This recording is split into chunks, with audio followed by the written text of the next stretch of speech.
Hello, everyone, and welcome back to the Petal Talk podcast. I am your host, Allison Crowder, and today I'm joined with arguably my most favorite guest that I have ever had thus far, and probably will ever have thus far. The man, the myth, the legend, Jacob Olean. Hi, welcome to Petal Talk, where skincare meets soul care. Hi, Jakey. Hi. How are you? I'm good. Good. I'm happy to have you here. Yeah. I'm happy to have you alive and well. It's an honor and a pleasure to be here. I've seen all the episodes so far, so it's cool to have my own now. I know, you're kind of like our biggest fan. I don't know how that came about. I just hang around enough, and here I am, honestly. And because, you're a good brother. I do what I can. Yeah. So for those of you who might not know, if you are just listening audio only and you can't tell that we look literally identical, or if you just don't know, me that well as an individual, Jacob is my brother. He's my younger brother, and we are extremely close. One might say perhaps a bit too close. We're best friends, amongst other things, and we are, we just have a really special siblingship that really started when we were little, and now we live in the same city, which is the first time in our adult lives that we've lived in the same spot. And so it's just been so fun the last year getting to live in the same area, be super involved in each other's lives. We just made that joke about how he's our number one fan, but just being able to show up for your siblings. There's something so cool about when you do grow up and you no longer have to be around your sibling because you have to. Now it's because you want to. Right. It's a fun shift. I don't know if you feel like that about me. Yeah, it's definitely different. I know that growing up, I wouldn't say we were as close as we are now. We were not close, I would say. It was definitely a transition, and it's kind of hard to pinpoint even when that happened. But realistically, when you ended up moving out of the house kind of thing, it was just back to me being there solo. That was kind of when we seemed to grow closer, which is odd because we saw each other less, get closer. I don't really know how that made sense, but somehow it worked out. I know, now we're besties. Yeah, and even over the last... even the leading months into Florida, I don't know what it was, but it just we just recentered with each other, and totally that was kind of the moment. Hey, we want to go somewhere together. Totally. Here we are. Totally. Okay, so let's start at the beginning, right? So first, because those of the guests that are listening are not probably so familiar with you, but give us a little bit of an overview about who you are, kind of what you do, your story, obviously a little bit about why you're on this episode specifically, and then we can kind of start chit-chatting about when we were kids. So, long story short, there is a disease out there called Crohn's disease. I was diagnosed with that in 2014, I believe, about halfway through my freshman year of high school. Honestly, I had no idea what was going on with it, and there was back up a little bit. I was wrestling. I don't want to get into that quite yet. Okay. Tell me more a little bit about quick points. Your age, maybe if you went to school. 24. Bit of your credentials. Went to college in Western Colorado. Not like his big sister. Western Colorado University. Shout out Mountaineers. Shout out Mountaineers. I have a lot of Mountaineer Honestly, love swag. that place to death. Will always have a special place in my heart.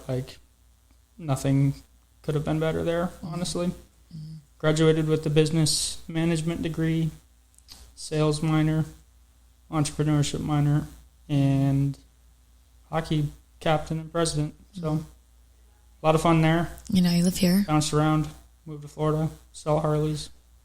Slinging unis. Slinging iron. Yeah, that's the super quick rundown. But okay, amazing. Okay. So, let's go back to when we were children. So the best time of my life was from 0 to when you were born. No, but really. You were born in 2000? Yeah, you were. We lived in South Dakota, and I have no recollection of our parents telling me that you were going to be born. I was too little. I don't remember. Yeah. Clearly.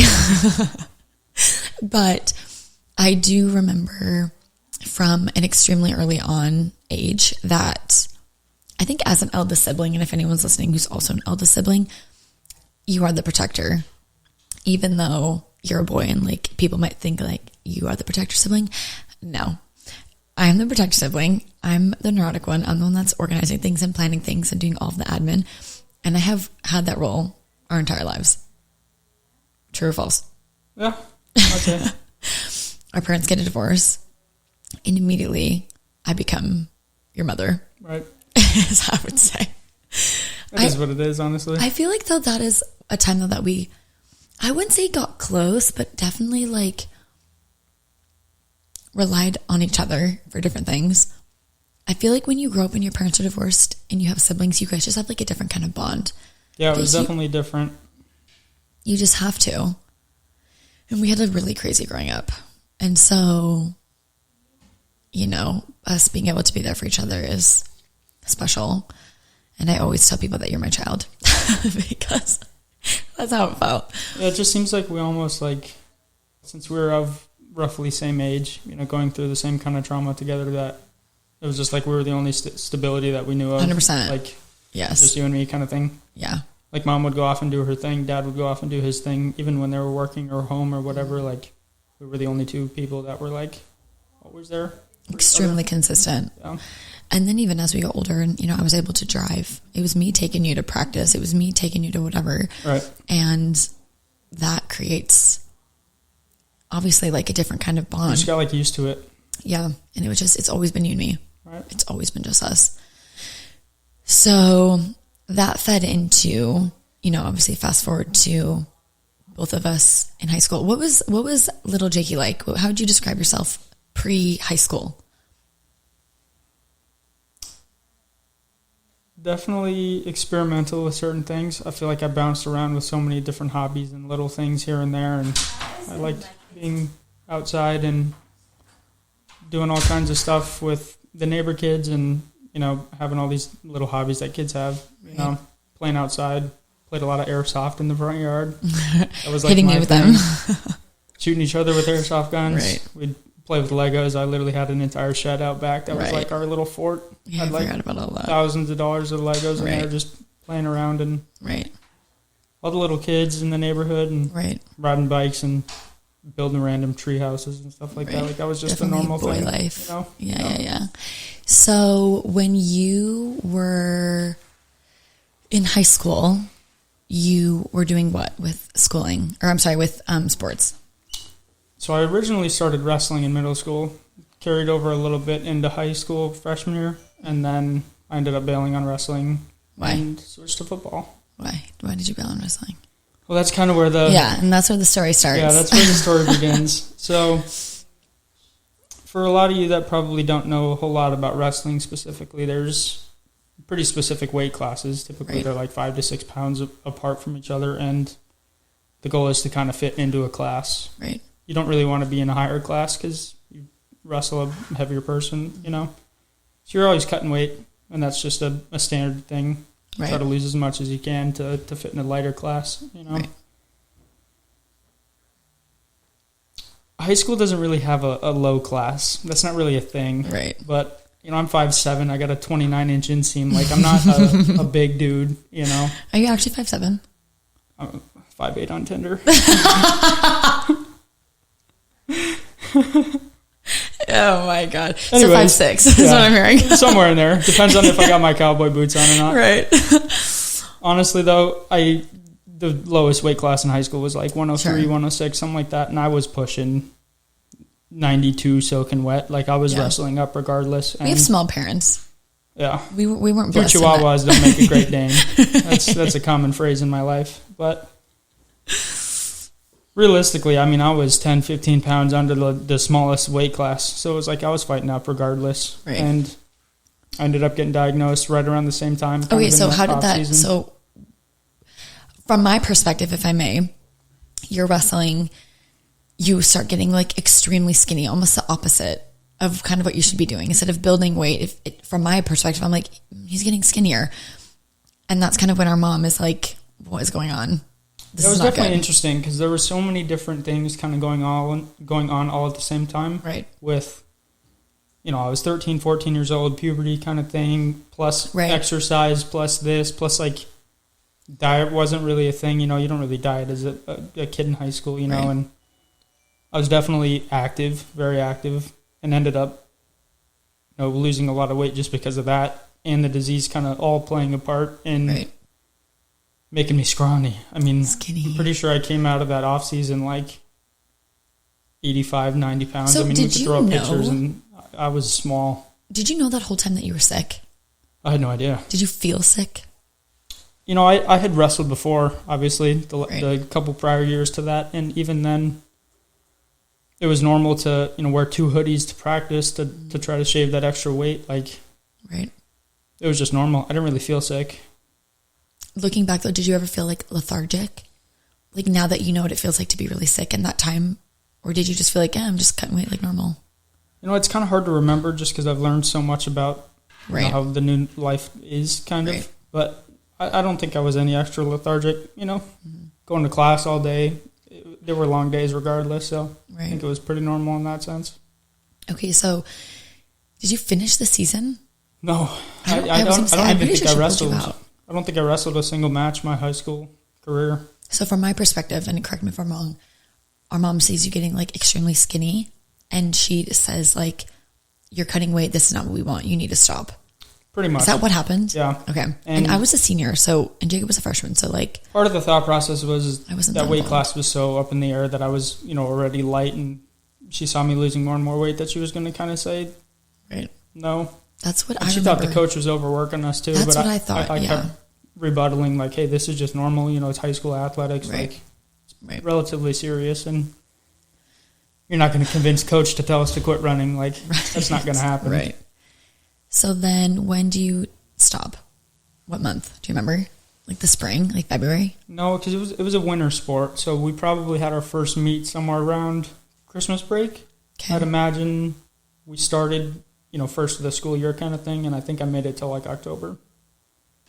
Of that whole year? Yeah, it was only the first 2 months of my freshman year I had wrestled. Oh, I'm sorry. You mean from like August to... Yeah. Okay, so sorry. School starting in August someplace. So that's roughly when we started. You made it to August to October. I made it like 2 months. When do you start feeling like really sick after that? Christmas break. Okay. Yeah. Were we here? Were we in Colorado? Yeah. And you were what, just like not feeling good? That was like the downfall of everything. Yeah. I don't even remember it being during Christmas break.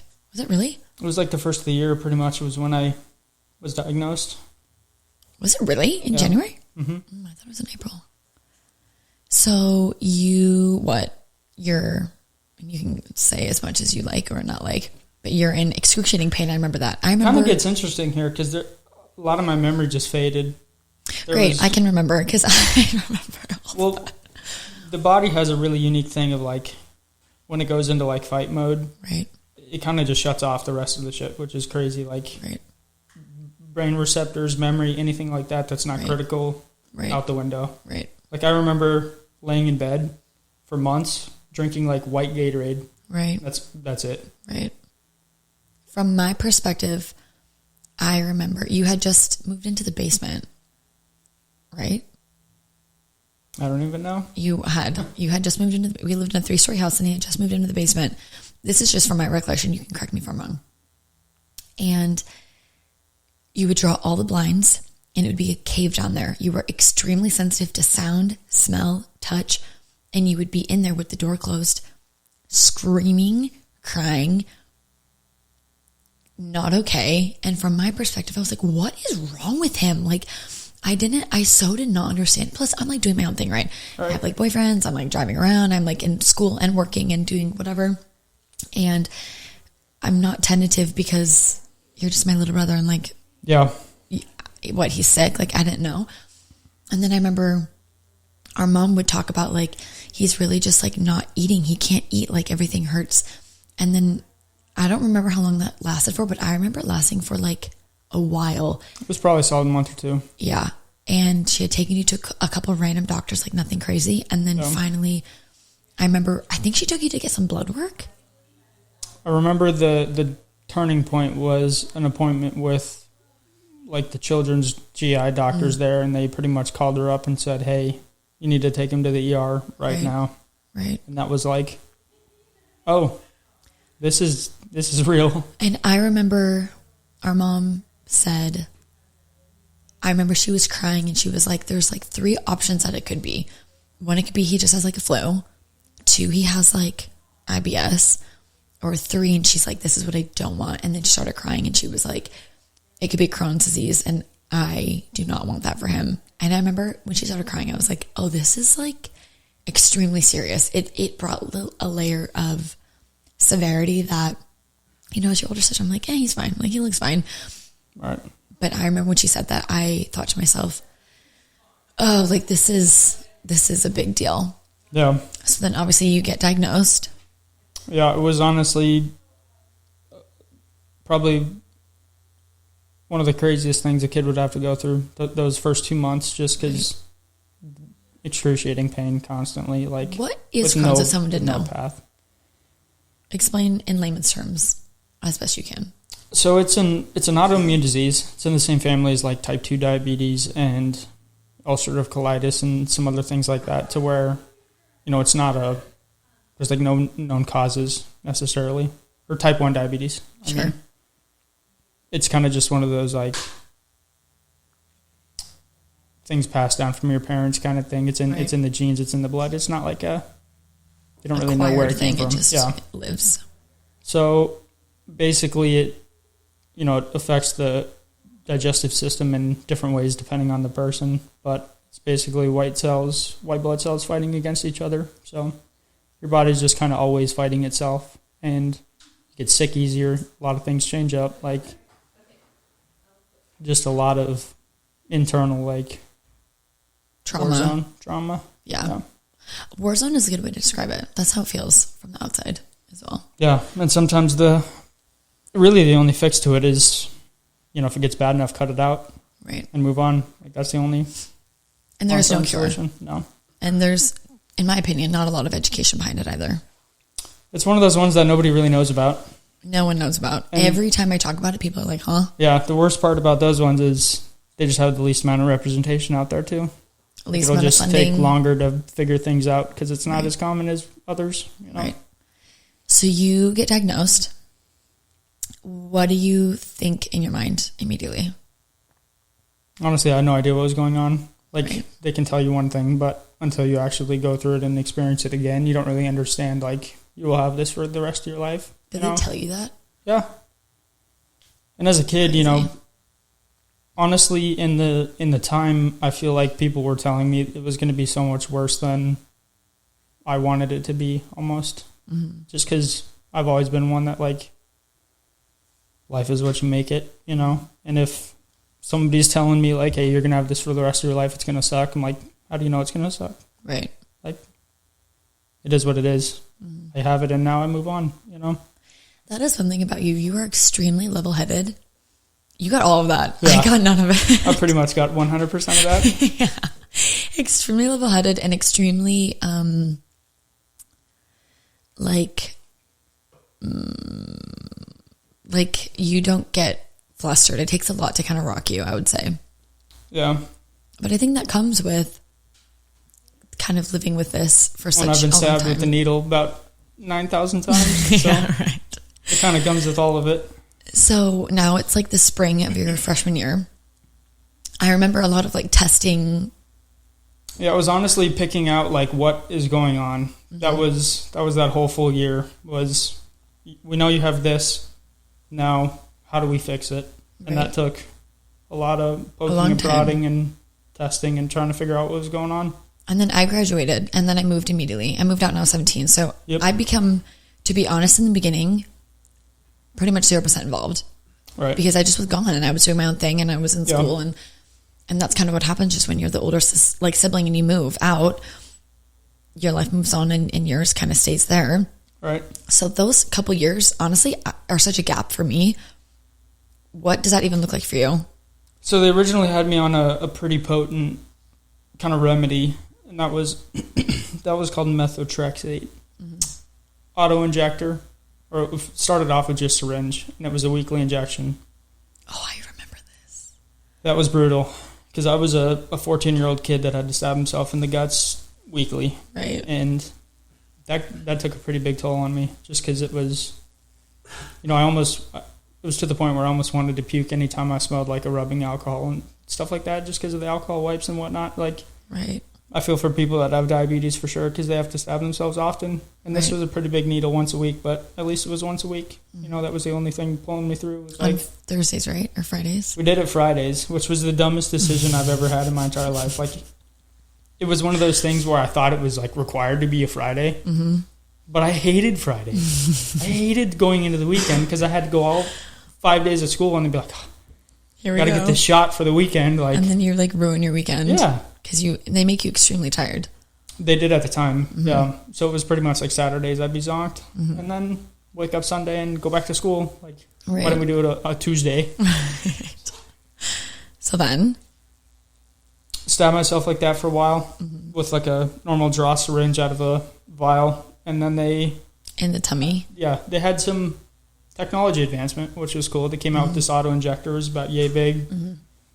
Basically just a pre-mixed dose, and you could do it to yourself a lot easier because you didn't have to push any buttons or do anything. It was like a pressure release injection. Do they hurt? I mean, they didn't feel good. I'd say the auto-injectors were probably a little worse just because they were a bigger needle and it was kind of... fast. It was like more dramatic because it was this big spring-loaded shot, basically, you know, and you just... Like an EpiPen. Yeah, kind of. I don't really know what those feel like, but... Yeah. Similar vibe to where you just shoot yourself with it and hold it there for 10 seconds and you're good. Did you ever cry? All the time. Really? Yeah, I hated it. I hated needles growing up too, and I had to just get over that one. Now I'm as calm as could be. Right. So then? Honestly, once they got me on that worked for a while, which was cool. I pretty much survived the rest of my freshman year, the summer following that, start of football sophomore year. And then spring of my sophomore year was when... that was my junior year. So I ended up going that whole sophomore year with pretty much no complication. Right. Roughly halfway through my... I'm already getting emotional. Early junior year. I might need you to grab me some gauze or a tissue. Sorry. This is when it gets real, so... Sorry. Okay. So you make it your whole sophomore year pretty much fine. Yep. Started junior year. They actually do switch some things up, and they take... Why? I was doing so well. Okay. And so they think you need less. Right. Okay. They take me off of the injectors and the liquid substance, switch me to pills. Okay. That was like, holy shit, this is crazy. We're done. Right. Like, this is the rest of my life. I I take 10 pills once a week. Like, well, okay. Right. Was it 10? It's totally fine.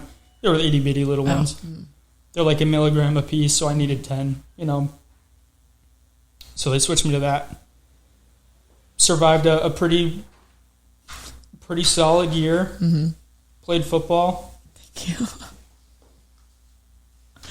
And then end of my junior year was the first time that it like came back in a sense.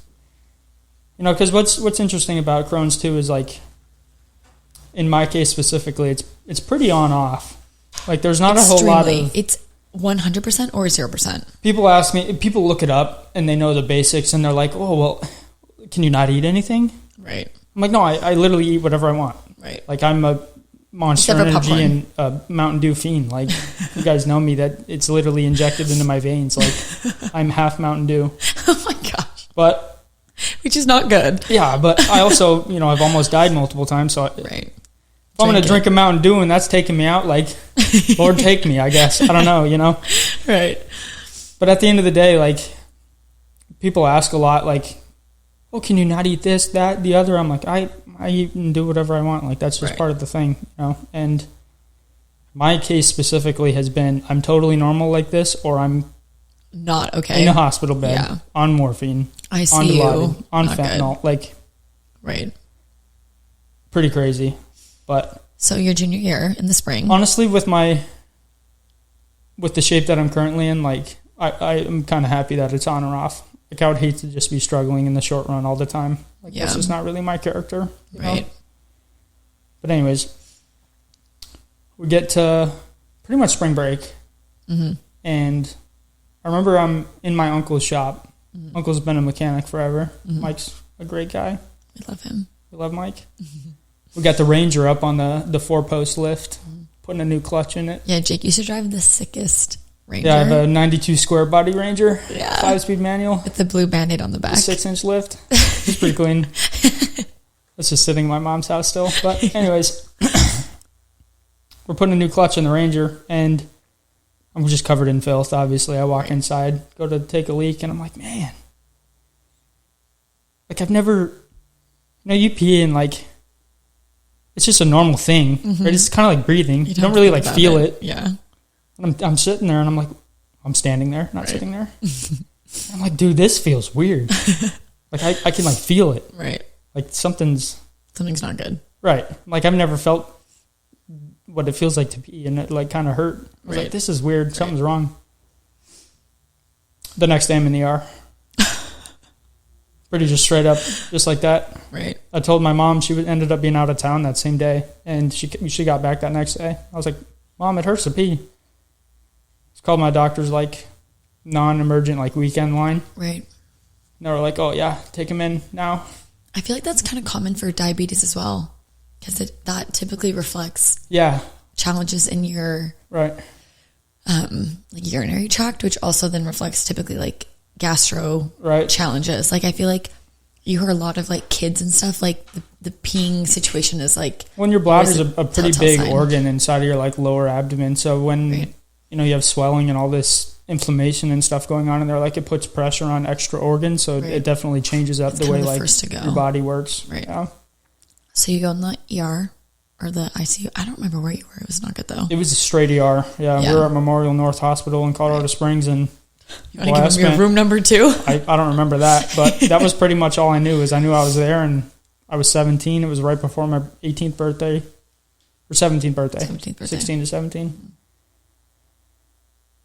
10-day pop, and I had a crazy run in there. I barely remember any of the actual, like, physicalities of it. I've heard the stories after, but I know I had a PICC line. I've still got the scar on my bicep. They basically just scalpel right across the side of my bicep, put this big magnet on my chest, and drug this copper line into the top of my aorta just to dump fluid and all these IV liquids and antibiotics and pain meds and stuff straight into my body. Ate out of it, drank out of it. Right. All of my fluids, everything. You were incoherent. Yeah. Couldn't eat, couldn't drink, didn't do anything. You weren't even awake. Barely awake. You were not. I mean, morphine dumped into the top of your aorta at 16 is pretty severe. Right. They had me knocked out, basically. Right. It was the first time anything had happened. Definitely your first, like, legitimate flare-up, I would say. Oh, 100%. Yeah. And I think that's when we all also kind of realized this is a lot more serious than we kind of thought, and also the way it can impact someone. Because I think, when people have like IBS or like ulcerative colitis or whatever, it's kind of like a lull, kind of like we talked earlier. It's kind of like an all the time, 20% irritating type of thing all the time. When a lot of them are irritations. Right. Simple enough. This was extreme. Yeah, this is to the point where this is a federal disability by technicality. Like, it's a real it's a problem. It's not like a hindrance. Right. This is the first time that I realized that you were like really not good. Yeah. And it was the first time that I had to come to terms with, like, one day. It could be the day. It could be the day. Yeah. Yeah. Which is kind of when I realized that too. Like. And my brother was 16, and I'm like, okay. And I definitely think it's interesting to know, like, even this year, which we'll get to, you got to live every day like it's your last. And sometimes it just takes something a little extra to put that into, true perspective. Right. But I feel like to the point where I am now, it's become pretty much the whole motto of my life, because you really never know when. You have no idea. So what ended up fixing you at that time? So that one was a pretty healthy batch of antibiotics. Right. Straight in through the What PICC had line. happened to, like, cause that? Do we know? That specific flare-up? That drug just ended up failing. They switched me to the pills. It was a little bit more or less critical And so that's kind of common, right? From what I've understood, your body gets used to things and then they quit working. Yeah, it can build what they call antibodies. And that just basically dumbs down the drug you're on, and eventually it just stops working. And that's now happened twice. So there's a possibility. Right. There's a laundry list of stuff they can put me on, though, so there's pretty good chance that the next one works kind of thing. I will say there are a lot of advancements in that department now, which is nice because there didn't used to be. Yeah, this has been a 10-year run already. So when you got diagnosed, I feel like they gave you the only option, and now, that last appointment I went with, they were like, there's a lot of, there's like 10 options now. Right. At the time when you got diagnosed, there was really only one or two. Yeah. So then they get you a new supplement, a new regime. Yeah, so I'll continue with that trip. That PICC line they put in my bicep, I had that in for about 6 weeks, roughly. Like at home, too? Yep, they sent me home after 10 days, which was, felt like in and out. I was going to say, it was weird. For me, it felt like 3 months. But for me, I'm like, bam, back to life. My teacher's like, where'd you go? Like, I just almost died and came back. Like, here I am. Thankfully, avoided surgery, all that. Like, it was literally just liquid that healed me, Run the antibiotics through the PICC line for a while. They end up pulling it out of me probably 5-6 weeks later. Did it feel weird? The PICC line was weird. It was just more of a hindrance thing. There was this weird thing dangling out of your bicep, Right. That was a little odd. I couldn't do like any physical activity or anything like that. They pulled that out, switched me onto a new drug, and I ran that one for a long time. Long time, like 6 years, 5 years? Somewhere around there. And that was Remicade. Yeah. And so then you graduate from high school. Yeah, that was honestly God's blessing with Remicade, just because I was able to finish high school, my whole 4 years of college. Yeah, and I agree. Ran into the next problem, So when you go to college, tell me about college. What is that like? Yeah. I would have no idea. It was... Yeah. It was a lot of fun. Right. I don't think I would change it for anything. Mm-hmm. People always like to say they wish they went to like a bigger school or to like these crazy universities out there. And I think I had 6,000 kids at our entire university. Right. Like, it was small. Right. In the middle of nowhere, western cold. Colorado, like third coldest city in the entire continental What made US. you want to go to Western? So originally I wasn't planning on going. Right. To college or Western? To college in general. I had a gig lined up with Lockheed Martin to be a warehouse guy. Right. Like right out of high school, making a ton of money, and I was like, oh, duh. Mm-hmm. I'll go do that. That fell through, obviously. Right. Because I'm a 17-and-a-half-year-old kid, like, gonna go have him whip a forklift on $1 billion jet. Like, that sounds like a great plan. So I was like, all right, college it is, I guess. Right. I had a buddy that went and played up there. And did you always want to go to college, like growing up? No. What did you want to do when you grew up? I had no idea, honestly. I don't even remember us even talking about that. Continue until what happens. Right. And I applied to University of Minnesota, got in there, didn't want to go. You did? Yeah. I didn't even know that. We were not that close. Going to go be a Golden Gopher out in Duluth or Minneapolis, but decided I didn't want to make that trip. Mm-hmm. Got into South Dakota State as well. You're so smart. Jackrabbits. Didn't want to go there either. No. And then applied to Western. If you don't know, I was born in Minnesota. Jacob was born in South Dakota. Yeah, we got a lot of Midwest blood. A lot of Midwest blood. It comes out every once in a while. Yeah. Yeah, I was like, all right, Western it is. Did you apply to any other schools in Colorado? Not in Colorado. I didn't really care to go to any of the other ones. I had a buddy that played football there. It was in a really cool town. We went on a visit our senior year, and a buddy of mine's mom was going to like chaperone the whole thing. Mm-hmm. And that was like what the parents agreed upon. Mm-hmm. She got sick like the day we were leaving or the day before. Mm-hmm. And everybody was like, all right, we'll just send him up there. So 3 17-year-old kids. Who was that? Me, Dusty, and Trey. Really? Yeah. Oh, was it Trey's mom? Dusty's mom was going to go with us. Oh my gosh, she got sick right before. Crazy that she let you guys go. They sent us up there. Right. Called the hotel. Hey, let these 17-year-old kids check in. They're like, oh yeah, that's fine. So we go on this like 4-day visit. Absolute alone at 17. We're like, this is crazy. Like, this is so much fun. Right. We might have been 18 at the time because Trey and I are a little bit older than him. But that was when we fell in love. I mean, it was Christmas time, so it was the lights downtown and the big tree and everything. And it was like the picture perfect moment. And we were like, all right, we're going. Mm-hmm. Fast forward to August. there we are, all 3 roommates. And your girl. You helped me move in. I took your ass to school. Yeah, you took me there day 1. Yeah. That was crazy. I was pulling up with all you boys, getting excited for one of us got to go to school. It wasn't going to be me.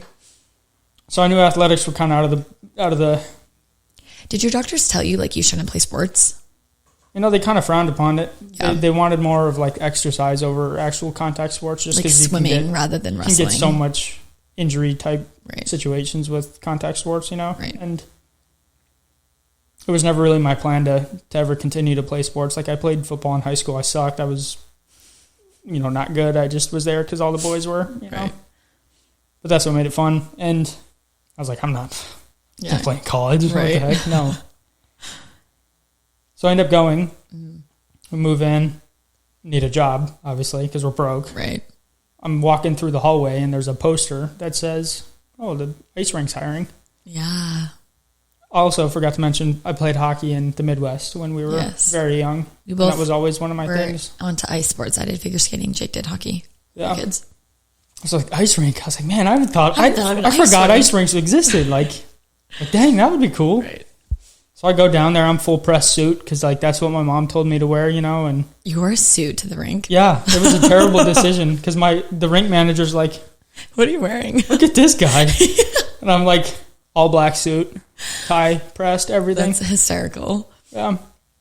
But it got me the job. I'm sure it did. So, 4 years later, I ended up staying there the entire time of college. Yeah, you loved which was working cool. there. Whipped a Zamboni. Nobody knows what a Zamboni is or how to drive one, but I do. So, in case you need one, I'm your guy. Right.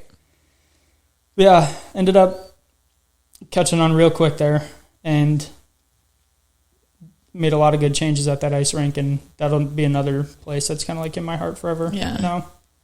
Met a lot of really cool people, pro hockey players, right. Pretty crazy. Get to work with a lot of kids. Yeah, a ton of community involvement. Oh my gosh, will you please share the story about your truck? Oh. Because this is the craziest story. Yeah, this is pretty crazy. So I've had 3 vehicles in my life, right? Which is not a ton, Right. All 3 have been in an accident without me in them or near them, which is crazy. That's the worst stat line of the world, right? So I'm rocking my, 92 square body Ranger that we just talked about. I think it was freshman year. I was working I lived in Utah. Yeah, I think it was. Yeah. Mm-hmm.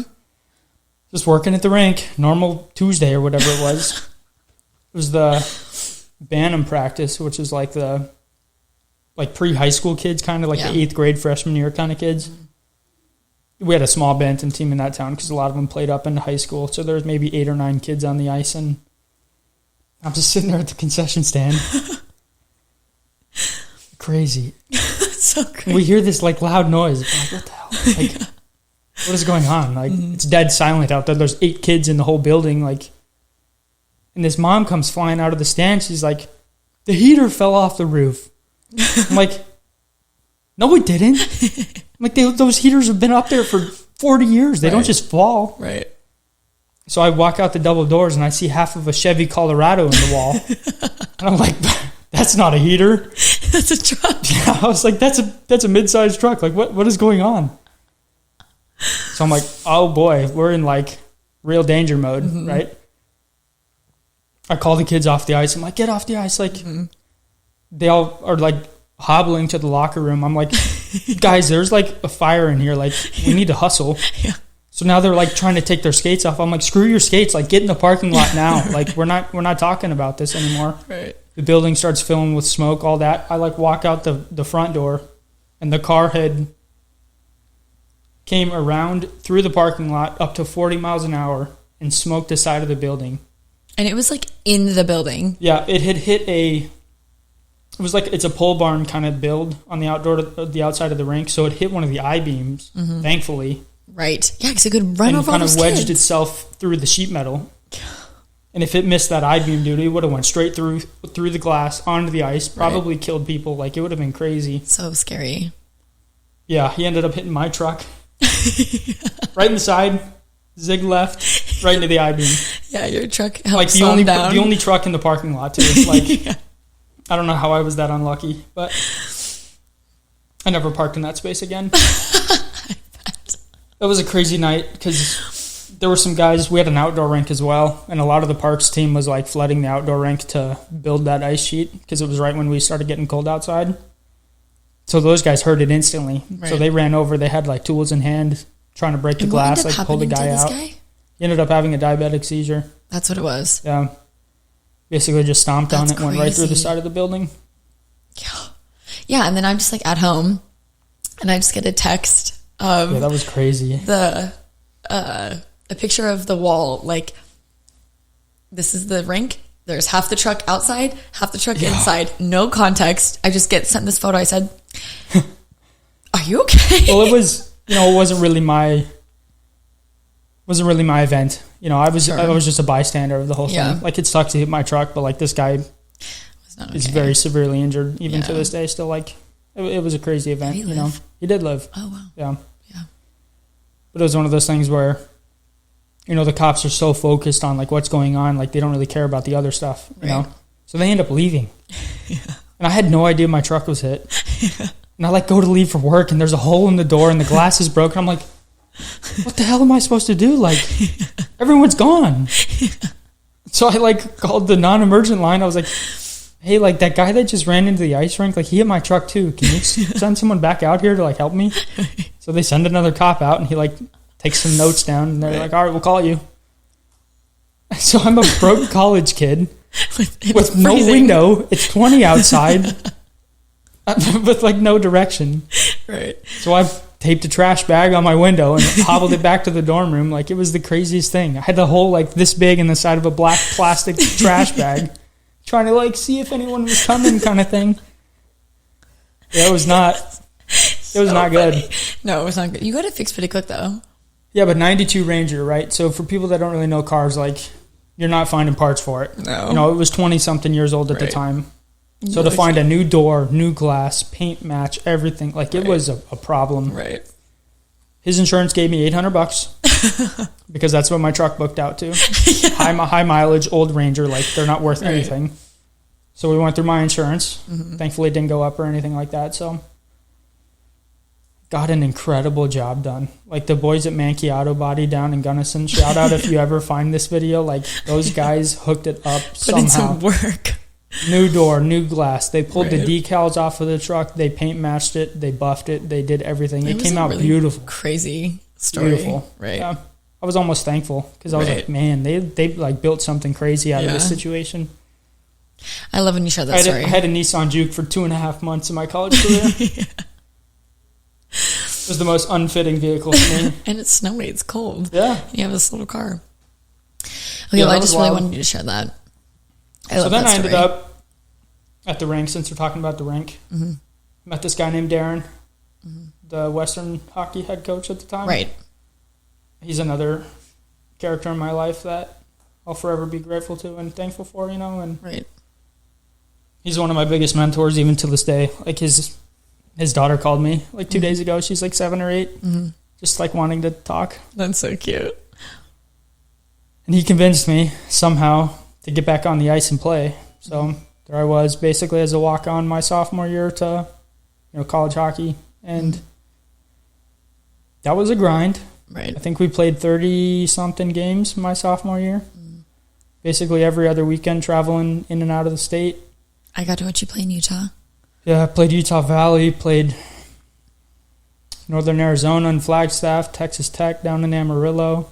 Right. University of Omaha, Iowa. Like, we went all over the country playing hockey, and that was a lot of fun. Met a lot of people. And you're feeling great, which is the best part. Yeah, no disease, pretty much. I remember during this time you used to say that you thought it was fake. I remember you'd always tell me, I don't really have it. Yeah, there was not a whole lot to stop me then, and I was in such a different grind set because, this coach kind of came out of the blue and found this guy that, like, was willing to work but had none of the skill, But it was almost harder to find people that were willing to put in the time, Like, I hadn't played hockey in 15 years. Like, right.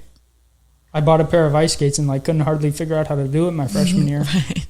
So I took most of my freshman year just trying to get back under myself, because if I'm going to go play this contact sport in college, like I better know what I'm doing. Right.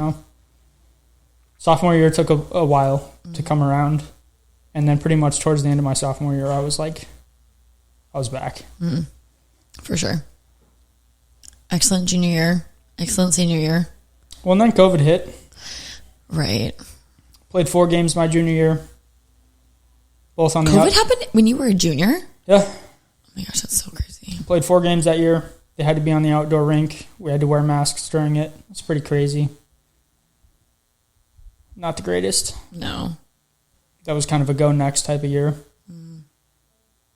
Senior year. I forgot about that. Senior year was a lot of fun. Yeah. Darren made me a captain. That was cool. Still feeling great. Yeah.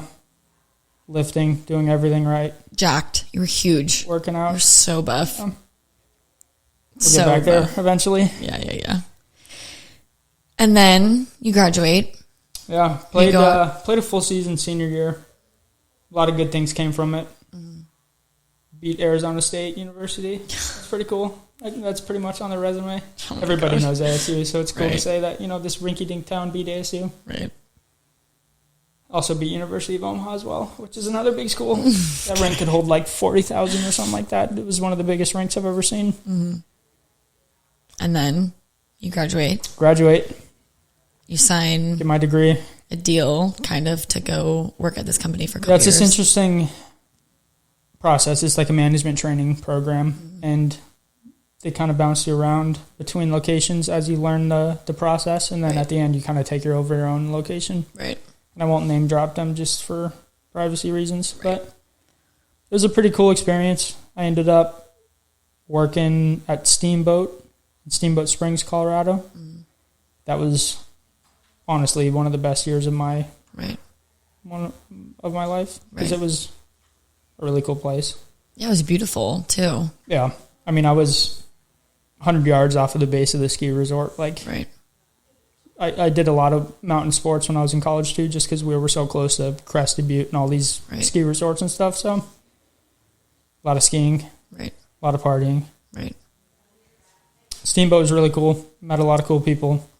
Working boots on ground with contractors and seeing big job sites on the ski resort and stuff like that as a 19, 20-year-old kid. It's pretty crazy. I guess I was a little older than that, probably 21, 22. Yeah. And then you moved to Wyoming. Yeah, so I pretty much learned everything I needed to at that location. And just like my college hockey career, I was always one that was willing to put in the work, and succeed and be better than most. I wasn't really I was never flashy. I never tried to fight. I just always wanted to work harder than the guy in front of me kind of thing, and that showed because I spent just under a year in Steamboat, and they pretty much moved me into the second location going, hey, you're going to run this place in like a couple months. So I took the 2.5-year training program and dumbed it down to like 15 months, 16 months, somewhere in there. So it was the fast track, and I think it was a really good opportunity, but just for me at the time, sometimes time is the only thing that can tell, and with a lot of that stuff, I just wasn't old enough. I didn't have enough under my belt to figure it out, So I moved to Wyoming, started running this place, and my mental health took a pretty deep decline just because it was such a different experience. I had moved again. I didn't know anyone again. My team in Steamboat was a lot smaller. I didn't have a whole lot to fall back on with other coworkers or a management figure that was boots on ground every day. I had a guy in Wyoming. Yeah. I had a guy there that would bounce between the 2 different locations. Where did you live? Laramie. Yeah. Which I think, I talk about right place, wrong time a lot. And I think that's what happened in Wyoming, just because there was so much going on in my personal life that it wasn't Laramie's fault. And then you start kind of not feeling good. Right. With the whole, you're kind of taking over the show thing, that took a toll on my body a lot, just because I've always been one that wanted to shine. Coach tells me to do this, I do that. If I don't, I feel bad, go hit this guy, go score this, go do this. you try to, you know. And same with your boss, I'm sure. Right. So as you do this, that, and the other, I put everything I could into it, and it made it hard just because I'm not one to delegate, which is one of the things that I've learned now. Yeah. Is you can't do it all. Right. It's just not possible, you know. Unless you're me. But even then, like, you got to learn to give up some of the things to make it. You just do. Like, even if you know they're not going to be done right, you just have to let them go. That way you don't. It's a hard lesson. Yeah. And I think that is what sets apart a good leader and an excellent leader is learning when you can kind of take a step back. Right. And trusting that the people that you've trained and educated are going to do the right thing. And sometimes they won't, and that just is what it is. And that's where grace and additional training comes into play. But it's hard to take a step back. Yeah, it's definitely interesting. And you lived there for what, 7 months? Yeah, I didn't spend long there. Multitude of factors. And then talk about how you're not feeling good. Pretty much as soon as you got there, I feel like you started not feeling great. Yeah, so right when I got there, basically right as I was leaving Steamboat, my doctor had called and said, hey, your blood work came back, and the stuff you've been on for the last 6 years or whatever through college is starting to decline, so we're going to switch it. So we switched to another drug, pretty much remotely now because I'm in a different state. And my doctor's about 4 hours away, so he doesn't really have that one-on-one experience anymore. And that was a rough transition at best. And I don't think that drug necessarily ever worked to the capacity it should have. Right.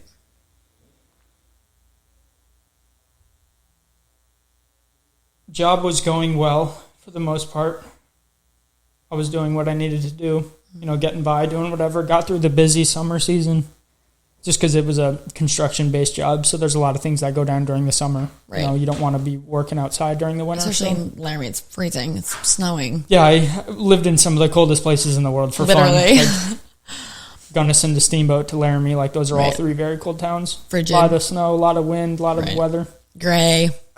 Dark. Yeah. Work was fine, though, and it was kind of just on my own pace of like how I wanted to grow and expand and build, and I pretty much had the keys to the kingdom. And towards the tail end of the summer of, it would have been 23, I ended up getting a lot sicker to the point where like I'd eat and it hurt. I'd do this and it hurt. Right. And it wasn't superficial pain, like, I'm just cramping a little. It was like a knife in the guts. Good. Like, something's wrong. Obviously, I had a lot of stress just because I have all these customers, and at the time, I was a people pleaser kind of guy of just... You're out there by yourself. You want to do a good job. Right, and my team wasn't huge. I had one guy that was full-time there and a part-time guy. Like, that was just us, But if this customer needed one thing, this guy needed one thing, I was just going. Like, I was trying to please everyone, which, looking back at it, like, I shouldn't have and can't do that, So the health takes a pretty steep decline towards the end of that. And mentally, I'm just not in a good place. Right. And the option I came up with was, can it? Right. Ended up bailing out of Laramie, went on about a 2-3 week trip, kind of in between Las Vegas and Colorado Springs with family, and we golfed a lot, and I took a second to reset and reflect. And you went to Chicago too. That was once I already got here, though. Then I moved to Florida. With your girl. Yeah, did the 34-hour road trip. So from my perspective, if I may, you had been feeling not great for a long time, and I always felt like you and I needed to be closer together because through all of this and through growing up, and like we touched on earlier, when you are older and you have a sibling that's also like an adult, you do have to kind of decide to make the effort or not. We call each other every day. Yeah. I call you every day when I'm leaving work. The way that the time zones played out, we both were kind of leaving work at the same time. Right. Kind of every day.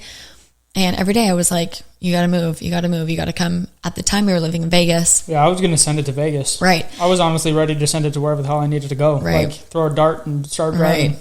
And more than anything, it was like, you should just be around family, because how did I skip the biggest thing? What? I bought my Harley. Oh my gosh. Totally spaced that.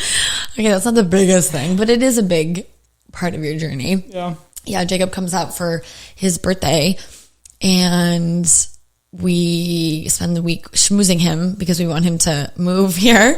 And this was Vegas. This is in Vegas. Yes, this is in Vegas. And we are like, come, whatever. Then obviously Justin and I decide we move. And then we say, come, like follow us. Because more than anything too, you know, from my perspective, I'm like, why are you going to be in a city that you hate, that's far away from family? Yeah. When you're sick, you need to be around family, whether you want to admit it or not. And let's do it. Like, the whole point of you moving was to be around someone who could help, because I could just tell by the way you were acting and the way that you were talking about it that it was like not good, and that it was a very good decision, like fiscally. Right. Emotionally, it was a terrible decision. Right. Like, I made enough money. I had super cheap rent. Like, it made the most sense as a business standpoint to move to Wyoming. Right. And I'm pretty like logical when I make big decisions like that. So it made a ton of sense until I had to actually live out my decision, you know, and then it was way worse. Right. So we convinced you to move. Yep. You move in with us. Yeah. The best time of my life. That was pretty cool. The road trip sucked. Yeah. I blew a water pump in Savannah, Missouri. Spent overnight there. Rip. I mean, it was a brutal drive. Right. I was flying solo. You know, you had Justin at least. And I was sleeping the whole time. The pets. That was nothing for me. Yeah. I was asleep. I'm just like cracking zins and like drinking as much caffeine as possible and just like locked into the road. Just nothing going on. Right. Drove through some of the most beautiful places in the world, though. Going over the St. Louis Bridge and us moving some of the rivers and hills in Kentucky and Tennessee. Like, that was the coolest drive ever. Once in a lifetime opportunity. Yeah. To be able to see that much country in one sitting. Yeah. I mean, Laramie to Nebraska, I can forget about that stretch, but pretty much Nebraska on was pretty cool. Yeah. Then you move here. We start just gallivanting. Yeah. I had no idea what was going on in my life anymore. It was basically just like hard reset, pull the power cable kind of deal. Hard reset. Moved here. Moved in with you guys. Mm-hmm. You know, Justin's been selling Harleys forever, so I always had that in with him at least. And we got hooked up here selling bikes, and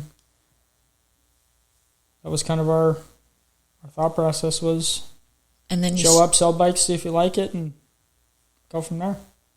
And then first couple weeks, though, when I was here, were a little bit interesting. You know, I kind of pushed off the whole work thing a little bit more, just as in that kind of healing and settling era. Ended up going to a Broncos-Vikings game in Denver with some buddies from Utah. That was a lot of fun. Mm-hmm. And then one of my college teammates and roommates, his mom ended up passing right around then as well. So sad. Yeah. From cancer. And I bailed to Chicago for a little bit to hang out with those guys. And that was a really cool experience just to see, like, the community and you know, the love that was there. And that was another pivotal point in, like, my, you know, thought process of just living every day like it's your last kind of thing. Life is short. You know, that's how Shannon was and whatnot. So come back from that, settle back down a little bit, and then fire up at work. And when was the first time that we took you to the hospital? Was it that one Saturday? Yeah, it was that Justin right towards the end of March. Kind of said you got to go. Yeah. So if you're not in Florida, Daytona Bike Week is like the craziest event, and people from all over the country and the world travel in to ride motorcycles in Daytona Beach and Orlando, Florida. Like, it's crazy. Was it that week? It was short. It was about a week after. So that it ended up landing on the 1st of March this year. And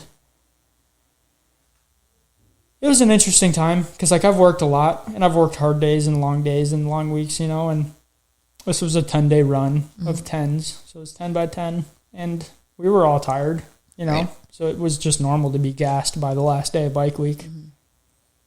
But I felt like extra gassed. I was like, something's not, like, super wrong, but something's definitely not normal. Right. About another week goes by of me like starting to feel bad on the inside again. I'm like, oh, I haven't felt this in so long. Like, yeah. This is also kind of right as that medicinal transmission is going on as well. Like, I'm on some old stuff that's not working a ton in Laramie. They doubled up my dose to make it, more effective, I guess, just by doing it, on a quicker regime. That wasn't really working either. I'm switching doctors, insurance, blah, blah, blah, because I'm moving states again. And kind of right all at the same time, all of that stuff, like, hits the fan. Work was long. I was gassed. My guts hurt. Justin was like, just go. Yeah. My stubborn ass. Like, I haven't been in years at that point. Like, I'm not going. So I went. Turns out it was way worse than it felt. Bad. Tons of inflammation, tons of everything. Drugs not doing anything. We need immediate care. They admit me. Pain meds. New drugs. Trying to mediate it. This is when it just kind of gets... It's all a blur. Hellish, because it was bi-weekly for the next 6 months, pretty much. It was wild. I mean, from my perspective too, when you have a sibling or a family member that is sick and you kind of like offer to help, I didn't necessarily realize it was going to be every other week for the rest of the year. It was going to be a lot. Yeah, right? Like, I think instinctually it's like, yeah, like, I'll take you to a couple doctor appointments. Or I'll take care of you while you're at the hospital for 4 days. Right. But then forget about it for 4 years. Like, that's a normal human thing to do. But when you realize, like, hey, I'll help you. And then I'm there for a bit. I leave. 2 weeks later, it happens again. Like, hey, I'll help you. And then it's like, hey, I'll help you. And you just keep going down this line, like, again. Right. Well, and then just by human nature, you start getting mad because you're like, what is going on? Right. And it went. It's like the doctors were just patching me up and slapping me on the ass. Like, that was how it felt, at least. Right. Kind of what it was. Yeah. And there were so many. So they ended up putting me on steroids in the hospital the first time, which, hindsight being 2020, was bad. The worst decision. Right. Because it delayed the inevitable. Bad. Steroids basically mess with a lot of your actual physical characteristics of, like, your digestive tract and stuff like that. So they're being physically affected, not just, like, biologically. May they put a drain in me. That was brutal. I had a drain pulling out infected fluid out of my guts for a month solid. It was kind of like a colostomy bag. Not in the sense of it being, like, actual intestine, like food, basically. Right. But this was just, like, fluid. But it, like, lived on you is what I'm saying. Yeah, it was just this small drain about the size Jackson Pratt device. Yeah, about the size of a cup, kind of like that. Just sat in my pocket kind of thing, and it was just pumping out infected liquid. It was nasty. I know, and that's one thing about Crohn's too, is it's not a very glamorous disease. No. And so that makes it then tricky when your big sister's taking care of your little brother. Yeah. Nothing is off limits. But then kind of the thought process was surgery to cut out the infected chunk because they couldn't figure out how to get it back to normal, And we always were kind of told no surgery because you have been so young this whole time. Right. And once you start cutting, you typically don't stop. Right. So they wanted to push back surgery as far as they could. And this was kind of the point where they were like, we've tried everything, we can't do it. The doctors here are not great. No. That's part of the problem. But I had that drain in me for another month. At this point, I'm at probably 15 to 20 days in the hospital, somewhere around there. When was this, in like May? About May, yeah. And they're like, all right, we're doing surgery. But since the first time you're in the hospital, they put you on steroids, we have to wait at least 3 months for your tissues to be able to heal after surgery. Right. I was like, oh. Yeah. So it's basically just figure out how to survive. I'm like clawing at my body, like excruciating pain. Bad. I'm pretty much in there every other week. Flash forward to the end of July of this year. I'm at somewhere around 40 days in the hospital, I'd imagine. They took the drain out. I lasted 2 days. They admitted me again. They put it back in, so I had to drain in me 2 different times in the summer. Finally make it to August 1st, which is my surgery date. My mom flies down. Our mom flies down. Mm-hmm. It's going to be like the end all be all, allegedly. There's an extremely small percentage that it doesn't work. Yeah. Less than 1% have issues. It's a pretty easy process. It's a robot. I can do it in my sleep. Yeah. There's 4 cuts. Looks like my body looks like a war zone right now. They cut me August 1st, August 2nd, August 3rd. I don't pass any, fluids. Right. Which was pretty brutal. He's screaming. He's trying to kill himself in the hospital bed. Yeah, so the only way to fix that... He's on also copious amounts of drugs. Yeah, the only way to fix that is, if I can't, relieve myself was... If it doesn't go out the south end, it's got to come out the north end kind of thing. So they've shoved a tube through my face, down, up my nose, down into my stomach, basically popped it like a balloon, and just sucked out a bunch of stuff out of my face. It was the craziest, nastiest, most excruciating, brutal process you could probably ever have. Basically taking a boba straw and shoving it up your nose. It was disgusting. All the way into your throat. And excruciating. And I lasted about a full day and some change like that. I sat vertically in a hospital bed with my eyes glazed over. Silence. Couldn't sleep, couldn't talk, couldn't breathe, couldn't do anything properly. Right. Probably the worst thing I've experienced so far. Right. Meanwhile, I can't walk, I can't do anything. My guts are shredded. They pulled out 6 inches of my intestine, my appendix, all that. Part of your I got all these scars. It's just not good. And then Jacob ended up being that kind of 1% that had not great results. Didn't have a good experience. No. Of course you were. Yeah. And then weeks. I mean... Pretty much the next 4 weeks I sat at home doing nothing. Yeah. Literally nothing. Also going back into the hospital a couple times. Yeah. I get that text.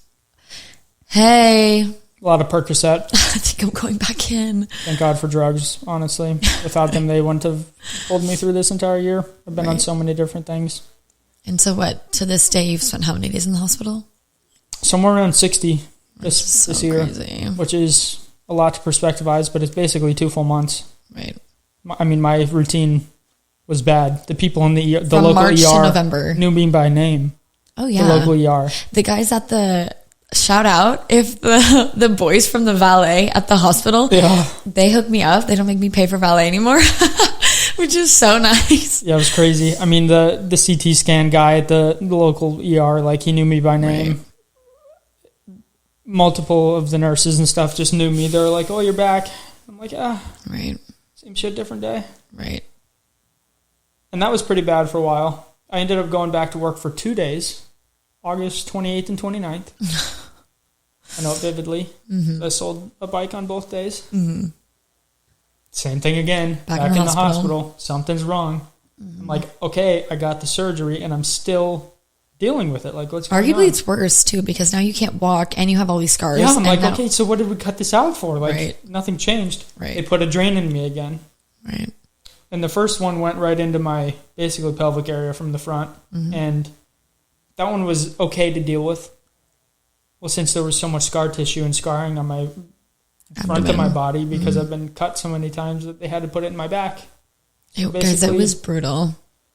About 3 inches above my belt line, about an inch off of the spine. I want everyone right now to feel their back. Yeah, it's right on that. I want everyone that piece to of just muscle take right a minute, there. right above your butt cheek. I want everyone to just feel how hard that is. Imagine the thick boba straw going through that. Yep.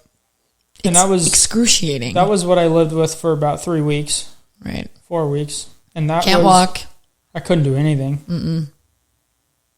Pretty much surviving on painkillers.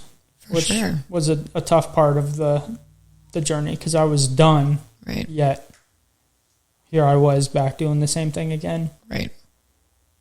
And I could feel in my body almost that it was this is it. I know this is the last step. Right. But this is probably the hardest test out of all of them. Right. I wanted to yank it out so bad. I offered. The physical pain part of it was significantly the worst out of anything. Right. I couldn't lay down on my back. I couldn't sleep very well. I was getting 3-4 hours of sleep a night. Right. it became one of those things where I was at home constantly. So sleeping didn't even really matter. I was just like existing. I was just this fluid being. Right. I slept when I was tired. I was awake when I was awake. Like I'd go 20, 24 hours without sleeping and sleep for the next 16. Like it was just, my body was doing what it wanted at that point. Right. I didn't play video games. I didn't do anything. I watched everything on every streaming platform. Right. It was ridiculous. Right. The day finally comes where they were going to take it out, and I literally hobble my way down into the ER. Doctor yanks it out, and best day. Immediate relief. Right. And since that day, it's been up and up. I know, thank God. God. Pretty much back to normal as of about 2, maybe 3 weeks. So, and it's been great. Yeah. For everyone involved. This year was definitely the closest I've been to, like, terminal. Yeah. I think there was a couple of times that both of us were just looking at each other like, well, this might be it. This is the make or break moment. Mm-hmm. Yeah. And I think that's something that's so interesting. It's something I wanted to really talk to you about now that we've kind of heard everything is, obviously as the external factor, I know how scary and devastated and sad and all of these emotions I feel. What is always going through your mind in these situations, and how do you remain positive, and how do you go through it without being miserable? Like, you have so much personality, you have this zest for life. How do you continue that when you feel horrible? I think it was really hard, to be honest with you, in the beginning. Like, just knowing that, like, my doctors didn't really know what was going on either. Mm-hmm. So the next day was up in the air. Like, nobody really knew what was going on ever. And that was hard to figure out. And at the end of the day, it was one of those things where, like, I just tried to survive the day. Yeah. Like, if I can get through today, I'm good. Yeah. And it was just this rinse and repeat action of, all right, it's Tuesday. If I can finish Tuesday, I'll be good. Right. It's Wednesday, it's Thursday, and just live day by day, just trying to move to the next one, Right. And it was weird the way my body's reacted this year, just because I've forgotten so much of it, being on all the different things I was on and sleeping and just learning to be like, to just exist, not have to like worry about doing anything. Right. It was definitely an interesting thing. And a lot of it just circles back to like, it can always get worse. So at least I'm breathing. But how do you keep that? Because you see people all the time who have significantly less ailments and they are extremely depressed. They don't get out of the bed. They are laying there and their life is passing them by, and they have, like, I would say that you have an extremely aggressive form of Crohn's disease, and other people have obviously worse, but also less. What keeps you going? What keeps you, like, positive? Honestly, I'm alive, so life is good at the end of the day. Right. And I think people think way too seriously about so many things, and they don't realize that, life is what you make it, and these decisions are up to you to decide. If work sucks, leave.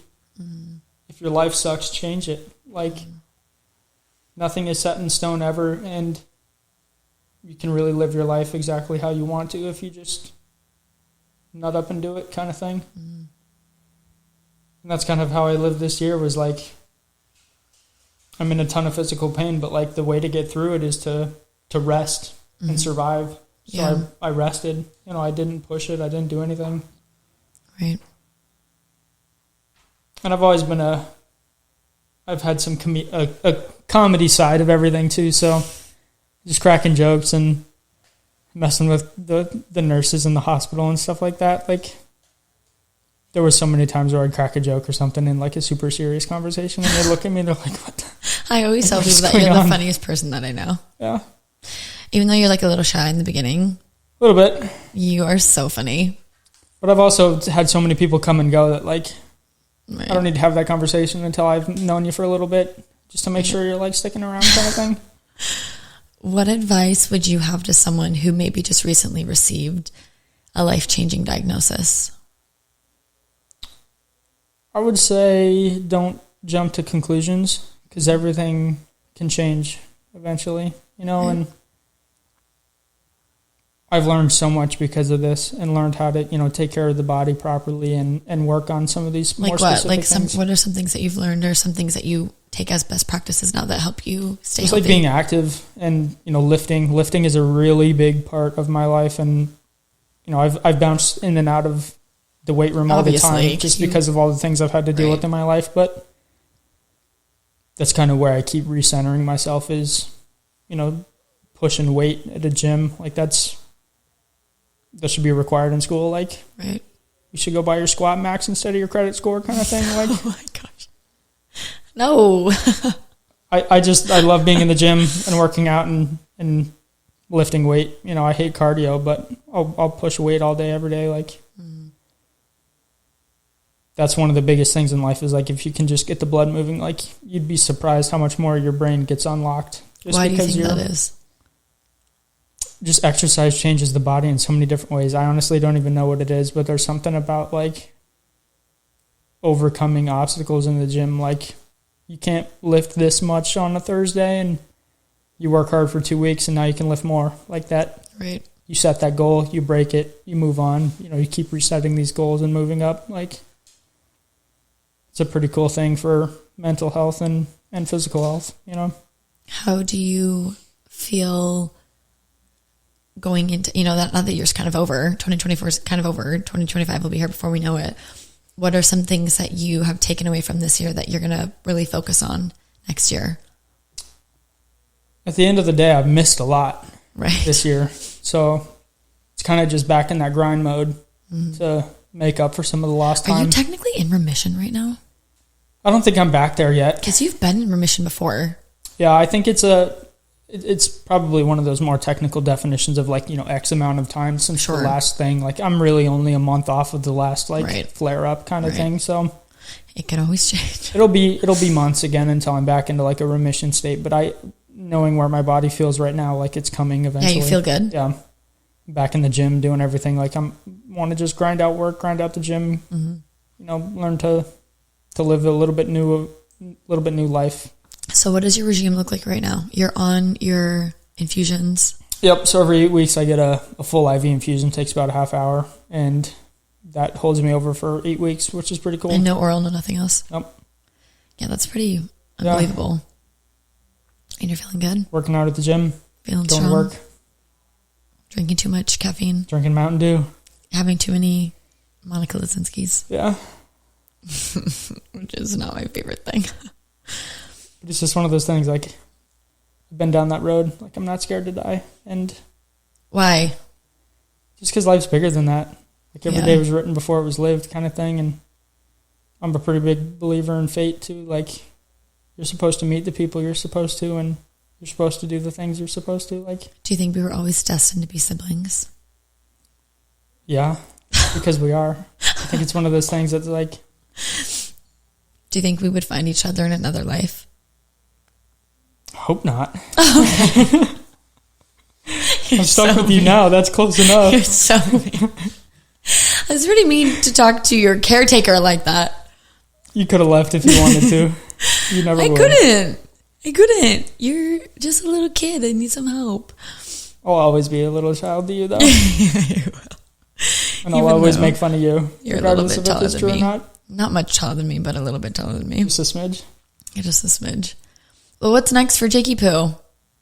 Honestly, anything exciting going on in your world?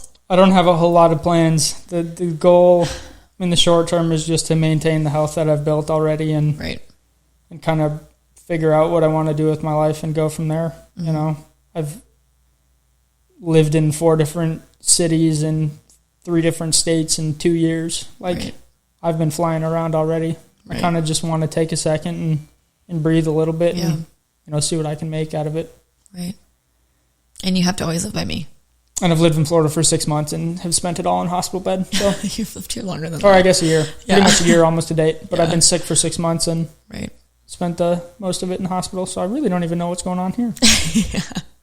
It's great. It's like I got a whole new state again. No, literally. Now that I'm alive. It's like you moved again. Yeah.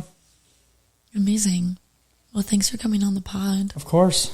Do you have any other final thoughts or comments or anything you want to share with anyone? Make sure you follow the Rose on Instagram. Yeah. We love the Rose. Where can people find you? You can find me on pretty much everything. Instagram. At Bandit Dinah. At Bandit Dinah. The bike page. Jacob _Olean on Instagram. It's the personal.